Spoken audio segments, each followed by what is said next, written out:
It is time for story shows. I have a story for you, a cat story. It is The Cat Club. It's written and illustrated by Esther Averill, originally published in 1944. In Captain Tinker's garden, once upon a time, there was a cat club. All the cats and kittens in the neighborhood were members, all but Jenny Linsky. Jenny Linsky was a small black orphan cat who lived with Captain Tinker. He had found Jenny in the street where a dog was chasing her. No one knew where she had come from, and the captain took her home. He was very kind to Jenny. She had cream and chicken every night for supper. Her coal-black fur grew soft and glossy. Her yellow eyes began to have a happy look. One day the captain said to her, "You and I must always be friends." That made Jenny's heart beat fast. But the captain added gently, "I think a little cat like you should go outdoors sometimes and play. Lots of nice cats live in this garden." Jenny had often heard the cat club singing after dark. They do have fun, she thought. But she was too shy to say hello to them. Shy little cats need help, thought Captain Tinker to himself. Captain Tinker, who was an old sailor, liked to make things, and many years ago had learned to knit. He knitted a woolen scarf for Jenny, a bright red woolen scarf to go with her black fur and yellow eyes. How Jenny loved that scarf! How brave she felt when she was wearing it! And one fine night she put it on and went into the garden. It was a lovely garden full of flowers and trees and bushes. On 3 sides were rows of pink brick houses. On the other side was a tall board fence that kept the dogs away.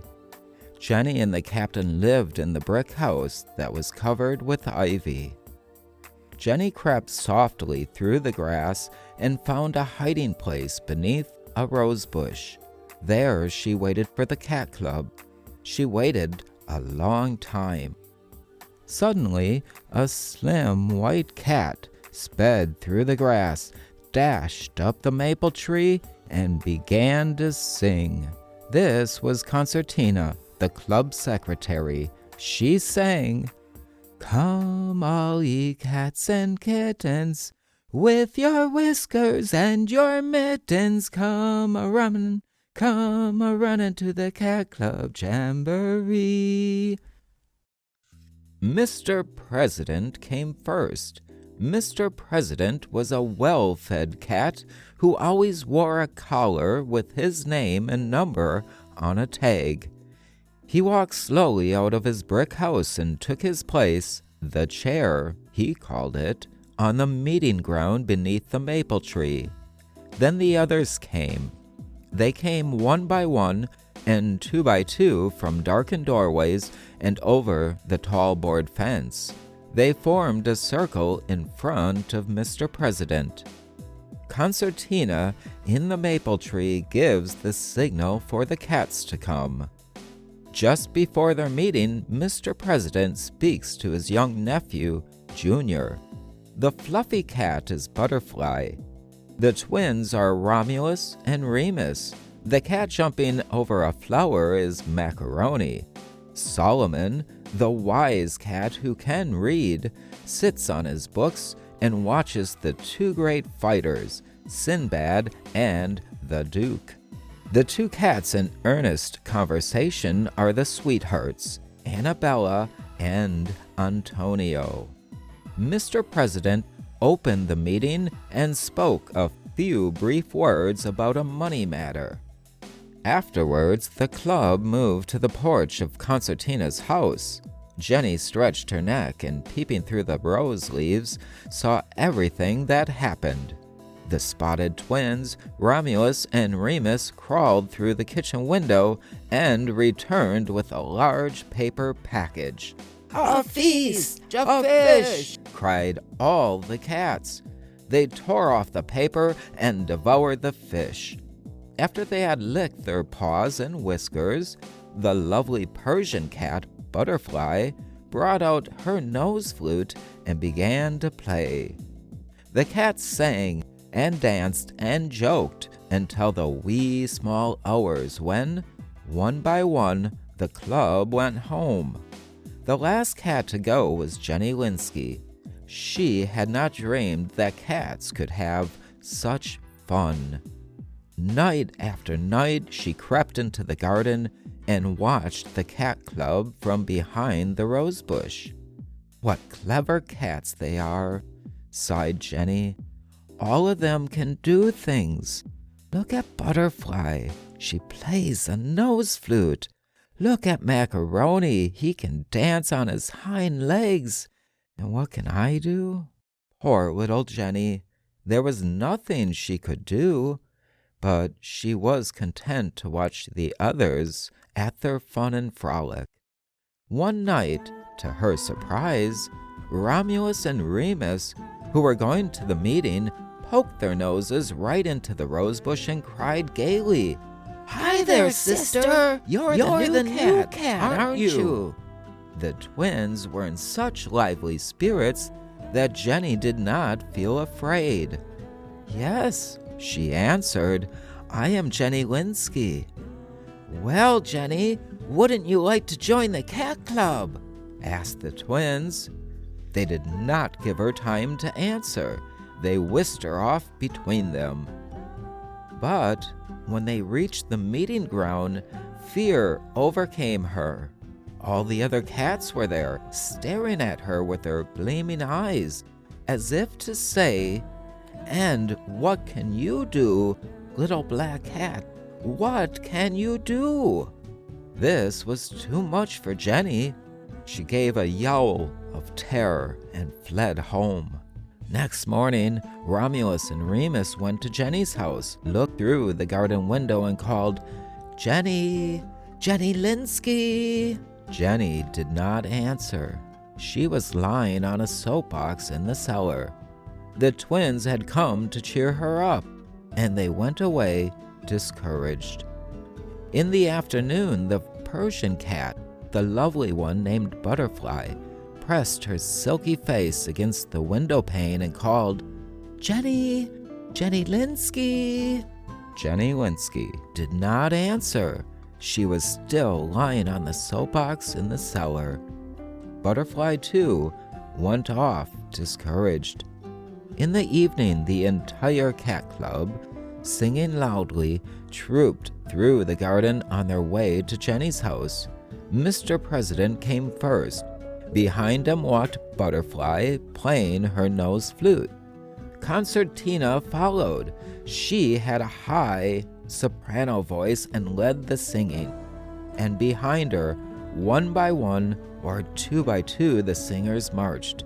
First came Romulus and Remus. Next, Mr. President's young nephew, Junior, accompanied by Solomon, the bookish cat. The fancy dancer, Macaroni, followed. He was waltzing. Behind Macaroni came the sweethearts, Arabella and Antonio.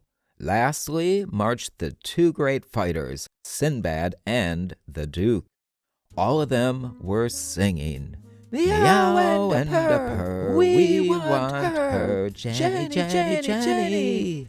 Alas, they sang too loudly. A man who could not sleep threw down a bucketful of water and broke up their fine parade. The members scampered home to dry their dripping fur. They did not meet again until the following night, when they had other plans and did not go to Jenny's house. It was summer, and in summer, cat clubs are very busy. So in the end, the club in Captain Tinker's garden quite forgot poor Jenny Linsky. Still, you cannot blame them. You cannot expect other cats to think always of your troubles. Jenny, who was ashamed of having run away, now stayed indoors. Time dragged. Now and then she played games with Captain Tinker, but when night came and she heard the cats in the garden, she longed to be with them. "And that will never happen," she sighed. "They are too clever. All of them can do things. What can I do? Nothing." Time passed. The birds flew south. The honeysuckle and the rosebush lost their leaves. Winter came, and everything was frozen. Then Captain Tinker flooded the garden and made a pond where the boys and girls could skate. One day, while Jenny watched the skating from the window, she turned suddenly to Captain Tinker. "I should love to skate," she said. "That's something I could do." Jenny was surprised that Captain Tinker did not answer. She went to him and put her paw upon his arm. "Captain," she said, "if I could only have some skates." Captain Tinker remained silent. He sat in his armchair, puffing at his pipe and looking thoughtful. Jenny did not know that out of the corner of his eye the captain watched her as she climbed the stairs. Upstairs, she hunted for skates in bureau drawers and on the closet shelves. She found nothing. In the night, while Captain Tinker was asleep, Jenny came downstairs and searched the downstairs closets.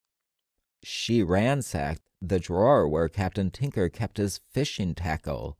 She found hooks and lines and corks, but no skates.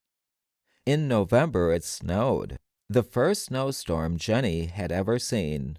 All afternoon she watched the snowflakes falling. By evening the garden was entirely white. Jenny stole outdoors and hunted in the drifts. She found snowflakes shaped like flowers and stars and spiderwebs, but no skates.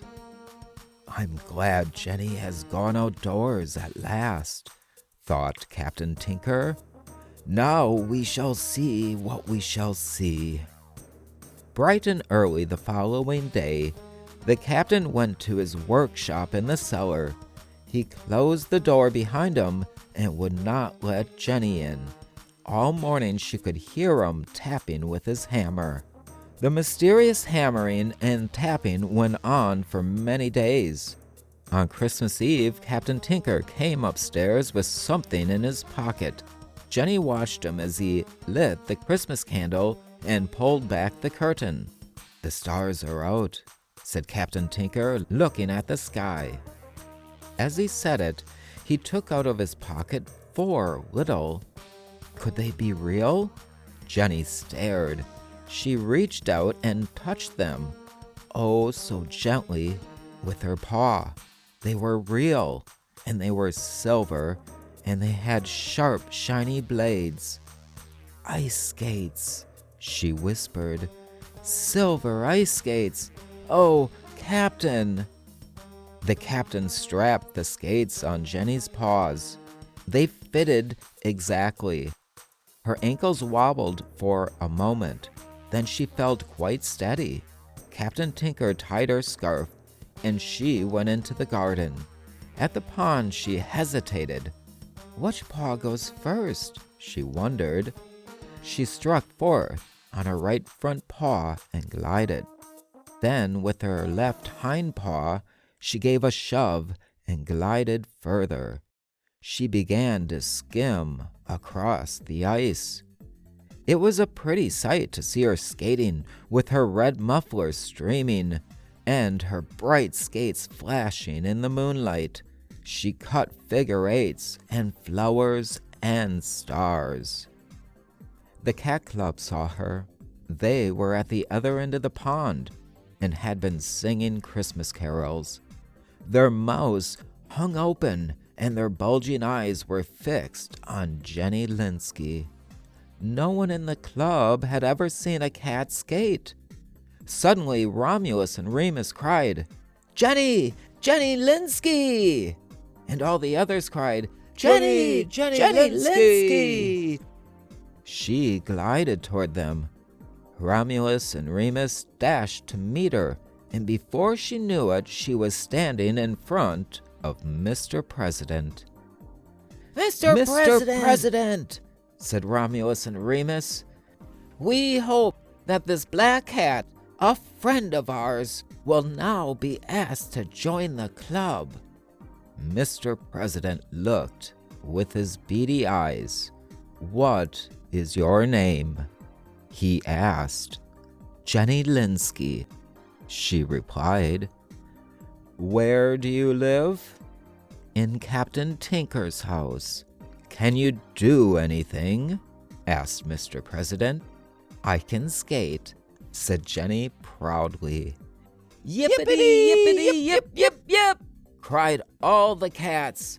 When the cheering died down, Mr. President addressed the club saying the question is, shall our distinguished guest, Miss Jenny Linsky, who can skate, be asked to join the cat club?